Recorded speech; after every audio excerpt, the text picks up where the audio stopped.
पहिला प्रश्न, कोणत्या राज्याने पर्यावरण संरक्षणासाठी राजीव गांधी वन संवर्धन योजना सुरू केली आहे? योग्य उत्तर आहे हिमाचल प्रदेश. आणि हिमाचल प्रदेशचे मुख्यमंत्री कोण आहेत? सुखविंदर सिंग सुक्खू. दुसरा प्रश्न, फ्रेंच ओपन 2025 महिला एकेरीचा किताब कोणी जिंकला आहे? योग्य उत्तर आहे कोको गॉफ. कोको गॉफने फ्रेंच ओपन 2025 महिला एकेरीचा किताब जिंकला आहे. या स्पर्धेमध्ये कोको गॉफने आर्यना सबालिंका हिचा पराभव केला आहे.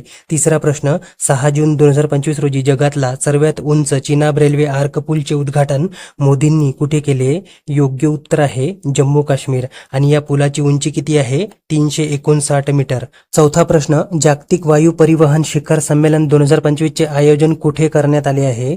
योग्य उत्तर आहे दिल्ली. 1983 नंतर तब्बल 42 वर्षाबाद या शिखर संमेलनाचे आयोजन भारतामध्ये करण्यात आले आहे. पाचवा प्रश्न, भारत आणि इंग्लंड यांच्यातील टेस्ट सिरीजचे नवे नाव काय ठेवण्यात आले आहे? राईट आन्सर आहे तेंडुलकर अँडरसन ट्रॉफी. भारत आणि इंग्लंड यांच्यातील टेस्ट सिरीजचे नवे नाव आता तेंडुलकर अँडरसन ट्रॉफी असे असणार आहे. सहावा प्रश्न, 2026-28 या कालावधीसाठी संयुक्त राष्ट्रांच्या आर्थिक आणि सामाजिक परिषदेसाठी कोणता देश सदस्य म्हणून निवडला गेला आहे? योग्य उत्तर आहे भारत. सातवा प्रश्न, केंद्र सरकारने वक्फ संपत्तीच्या डिजिटल नोंदणीसाठी कोणते पोर्टल सुरू केले आहे?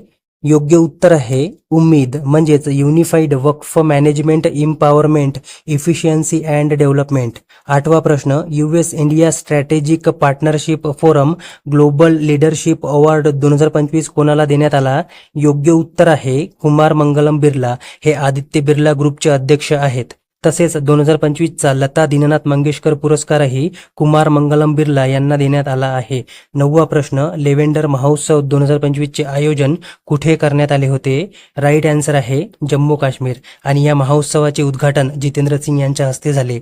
दहावा प्रश्न, टाटा IPL 2025चा किताब कोणी जिंकला आहे? योग्य उत्तर आहे RCB म्हणजेच रॉयल चॅलेंजर्स बँगलोरने टाटा IPL 2025चा किताब जिंकला आहे. तर उपविजेता टीम ही पंजाब किंग्स ठरली. 11वा प्रश्न, टाटा IPL 2025 चे हे कितवे संस्करण होते? योग्य उत्तर आहे 18वे. टाटा IPL 2025 चे हे 18वे संस्करण होते. आणि फायनल मॅच हा नरेंद्र मोदी स्टेडियम अहमदाबाद येथे पार पडला. 12वा प्रश्न, रॉयल चॅलेंजर्स बँगलोर म्हणजेच RCBचा कर्णधार कोण होता? योग्य उत्तर आहे रजत पाटीदार हा RCBचा कर्णधार होता. तर पंजाब किंग्सचा कर्णधार हा श्रेयस अय्यर होता.